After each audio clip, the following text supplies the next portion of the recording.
Hello dear children, I am Rishi Patel and once again I welcome you all to the online classes of Bishop Academy.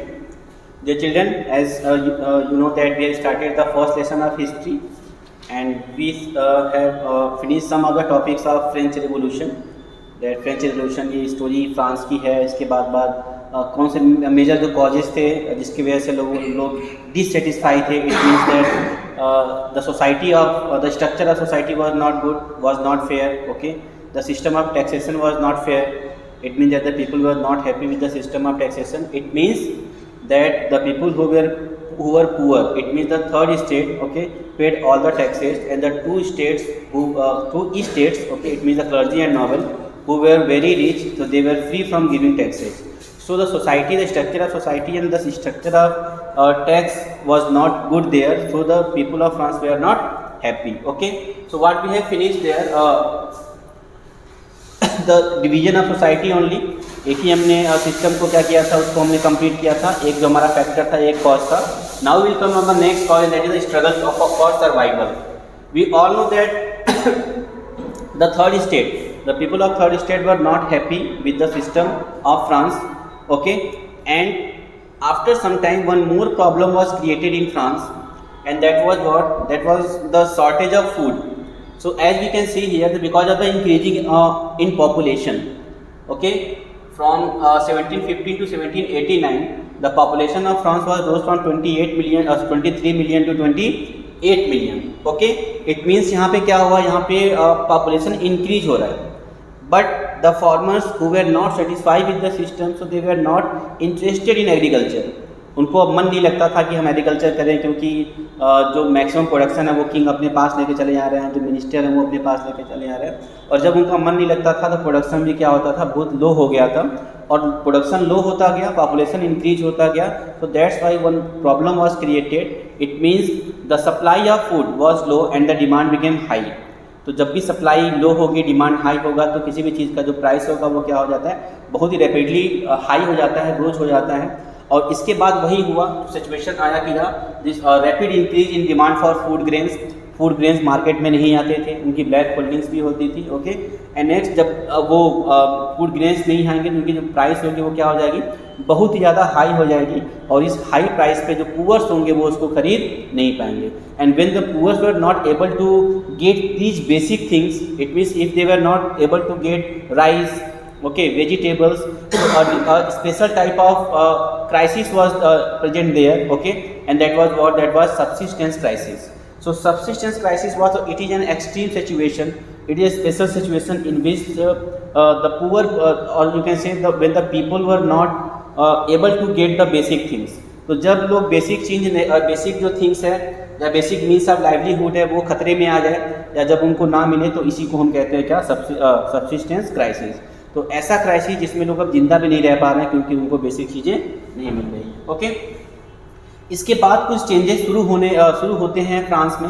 And the changes where you can say started by the middle class people. Okay, so middle class people जो कि बहुत वो क्या थे, वो merchants थे, bankers थे, traders थे. तो वो दूसरे कंट्री में जाते थे, ट्रेड करते थे और वहाँ के सिस्टम को देखते थे.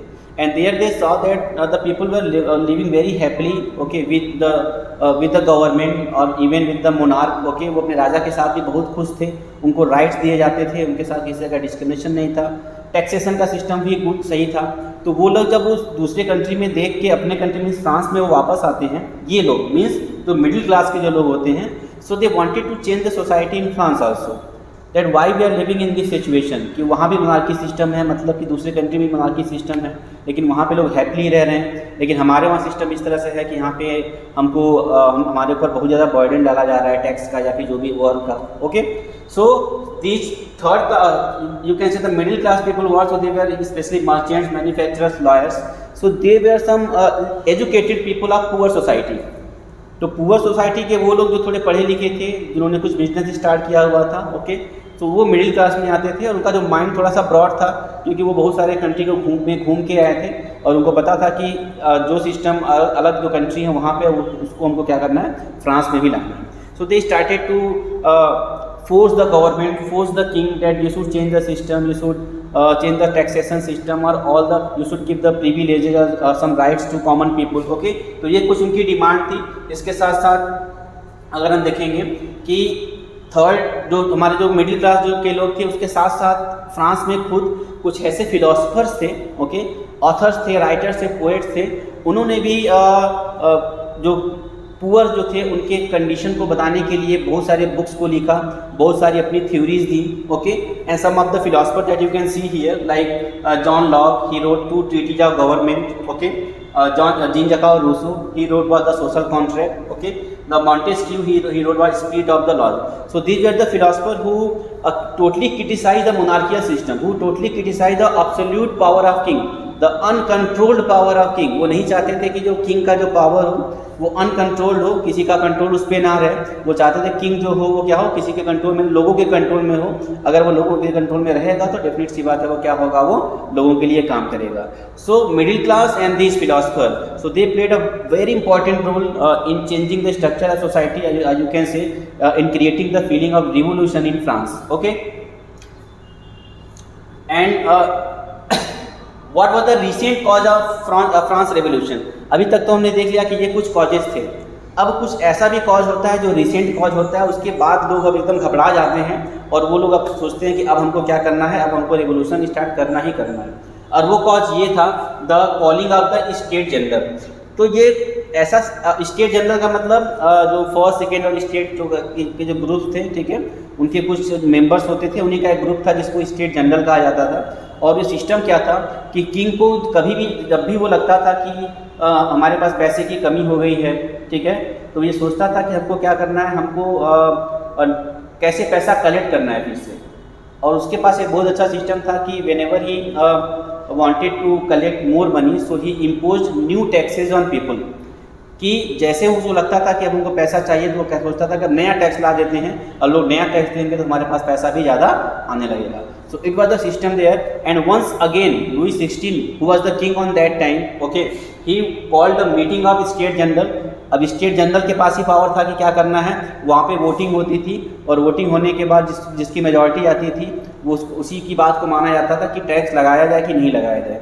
और वोटिंग का सिस्टम आगे आप देखेंगे जो कि इतना गड़बड़ था कि हमेशा से केवल जो फर्स्ट और सेकेंड स्टेट के जो लोग थे वही जीतते थे और कभी भी थर्ड स्टेट के लोग उसमें मेजॉरिटी गेन नहीं कर पाते थे. Okay, so the meeting was called by Louis 16 and it was the meeting of state general, जिसमें से किंग मेन मिडिल में हुआ करता था और फिर मिनिस्टर्स या फिर जो नॉबल्स और जो जितने भी फर्स्ट और सेकेंड स्टेट के लोग थे, okay, so they were seat at the front part. Okay, जो थर्ड स्टेट के लोग थे ये यहाँ पे जो है ये थर्ड स्टेट के लोग पीछे थे और इनको बैठने का परमिशन नहीं था.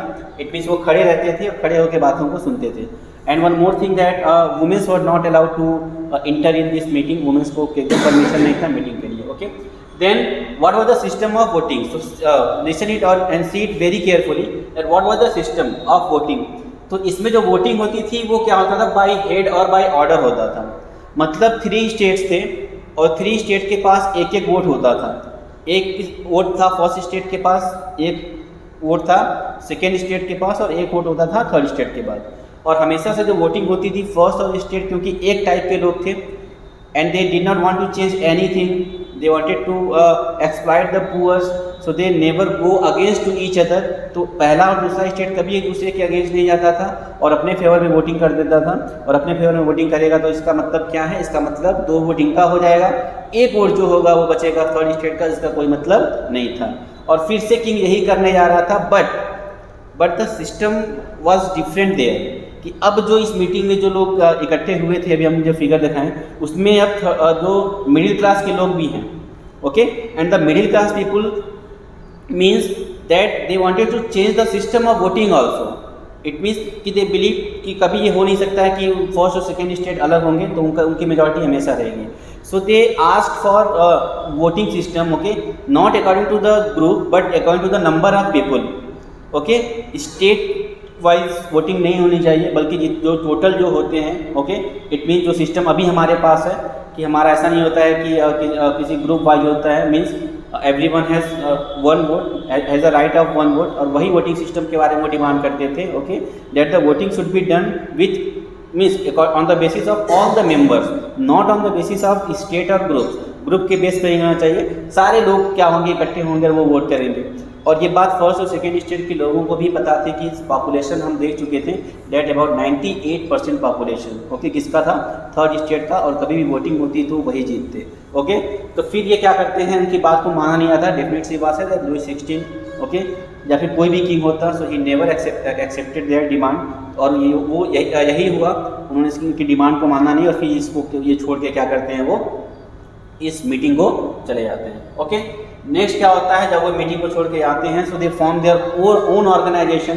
तो अब ये सोचते हैं कि हम अपना क्या करेंगे, खुद का ऑर्गेनाइजेशन बनाएंगे, पार्टी बनाएंगे, ऑर्गेनाइजेशन ही आप कह सकते हैं, पार्टी तो भी थी नहीं, ओके, ऑर्गेनाइजेशन बनाएंगे। उसके बाद हम लड़ाई लड़ेंगे, जैसे कि हमारे वहाँ जो कांग्रेस का जो ऑर्गेनाइजेशन था, in the same way the people of France they form their own assembly which was known as what, national assembly.